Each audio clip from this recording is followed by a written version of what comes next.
Say hi. Hi. What you doing? Pruning the flowers. They're growing into my squash. Yes. I'm going to take you guys through the process of how I bring my onions from dirt to stored in the basement so that they last all winter long. This also works for your garlic as well.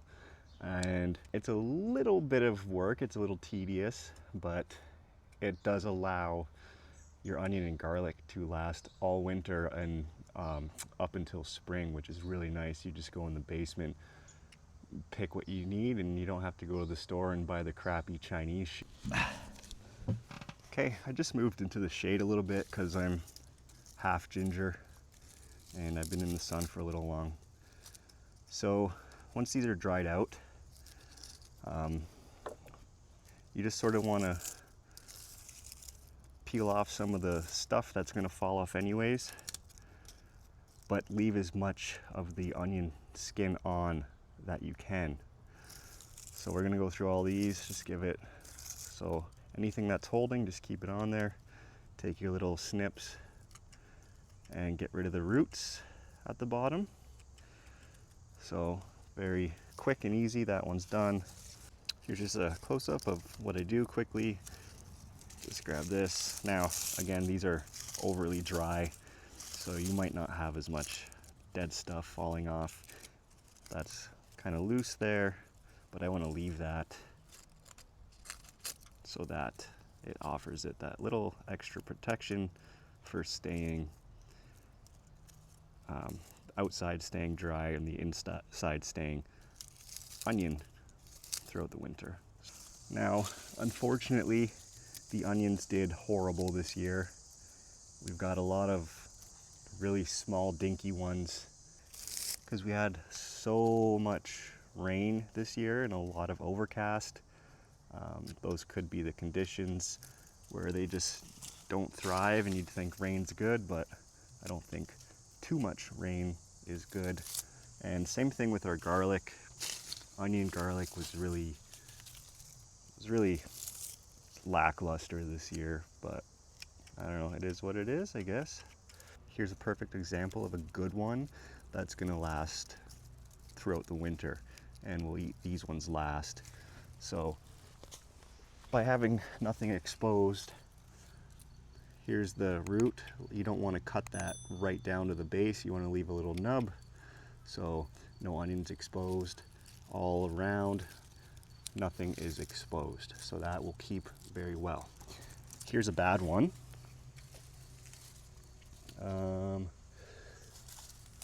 These guys are no good. They're already kind of rotting and they're soft. You could feel the inside soft, so that's kind of nasty. Unfortunately, those are going to get thrown into the compost. Same with this one, it's all soft and juicy in there, so that's not going to keep. And here's one that's okay, but as you can see, you can't do much with that for storage. So I'm going to throw this on the counter and I'm going to eat this one sooner than later. So I'm going to finish doing all these and then I'll show you the next step.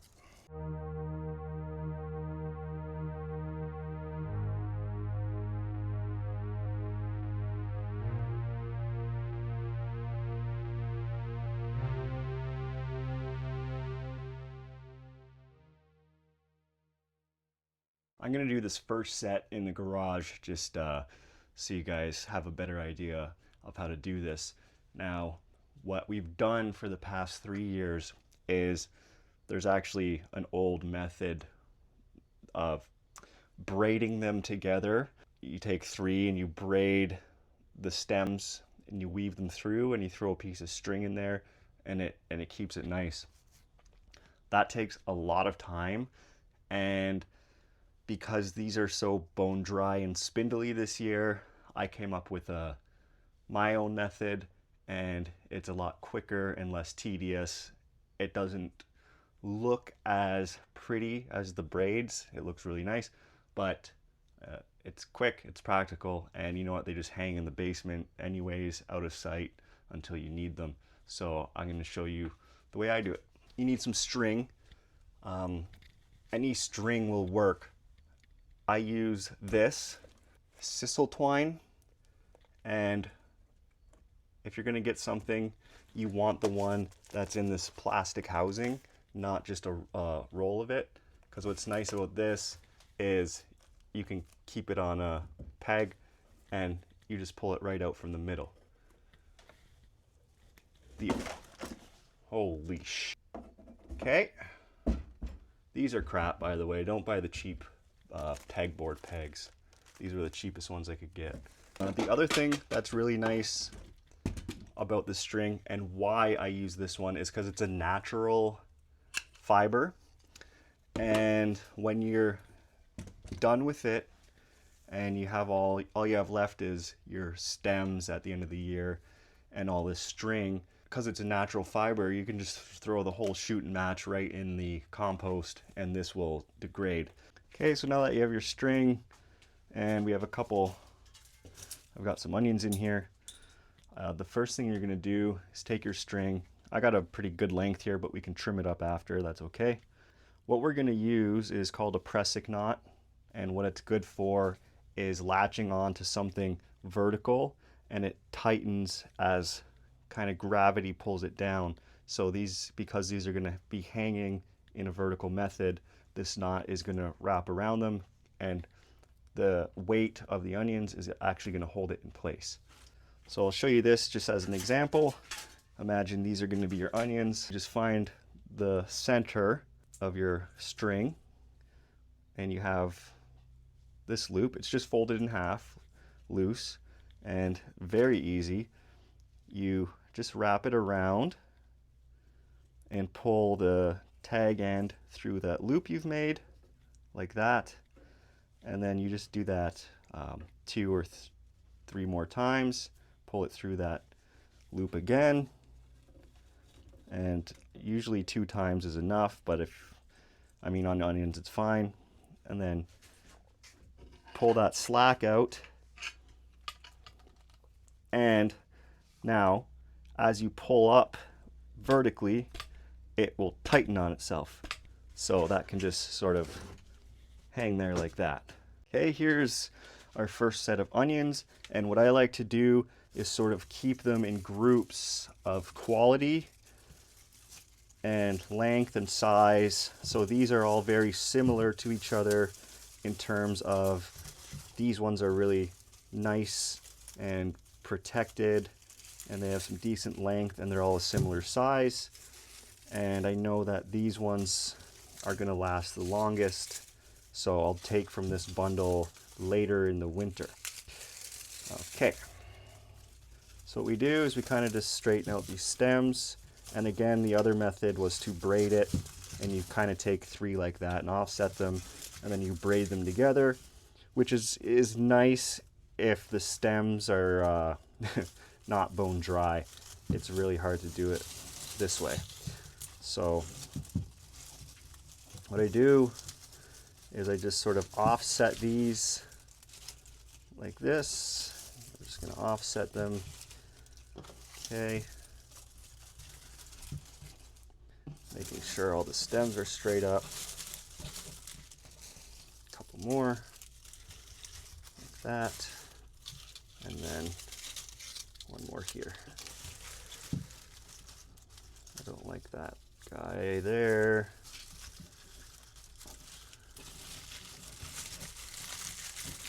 And just sort of find a spot where they're all going to hold together. Like that. And now we're just going to do that same knot I just showed you. And then I'll show you how to just loop the other end to a good length you want.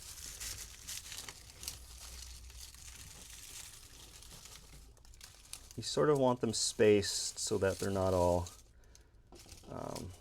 button up, touching each other. It'll just save you a little bit of hassle. So that's okay like that. So imagine this is that post I just showed you.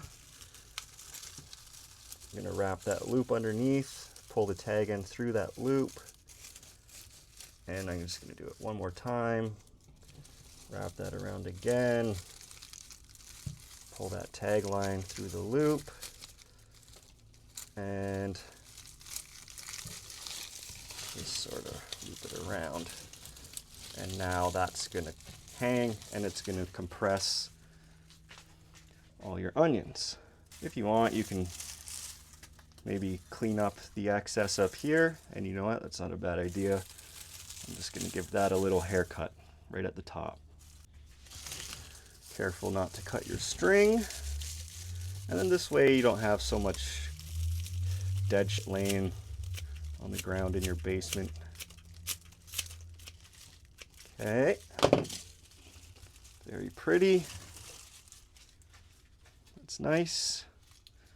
And on this other end of the string, because we still have sort of just an open end, right? Loop. Both through. I keep only getting one through. There it is.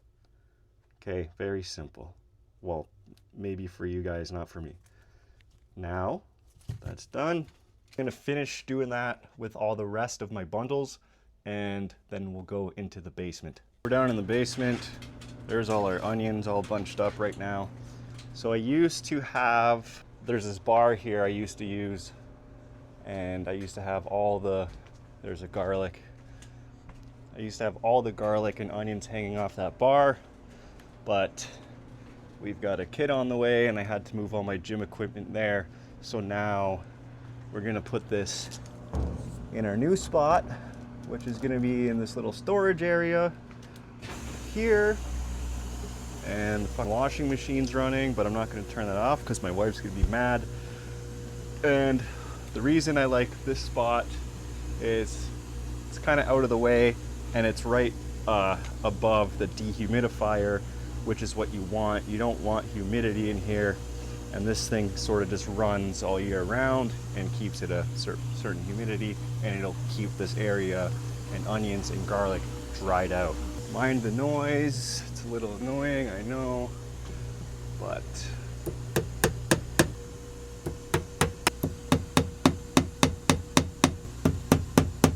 here's the last one. There's the garlic. So same thing with the garlic as what we did with the onions. There it is in all its glory. Garlic, onions. And what I did here is, because I ran out of space for the nails up here, but what I just did was I would just spread this top one out between two nails, and it kind of centered it between the two nails and actually raised it up nicely. So same thing over here. Okay, so one on a nail and then one in between two nails. Don't forget to subscribe for more garden and home content. I also talk about tools and go over some of the equipment I use around the house, as well as some DIY projects. If you have any questions, leave them in the comments and I'll get back to you as soon as I can. Don't forget to like the video. And one more thing that I do is any tools or equipment that I use in my videos, I put an Amazon link for them in the description. If there is no link, then you can't buy it on Amazon. And things in this video, such as the snippers I use and maybe that twine. Okay, see you guys.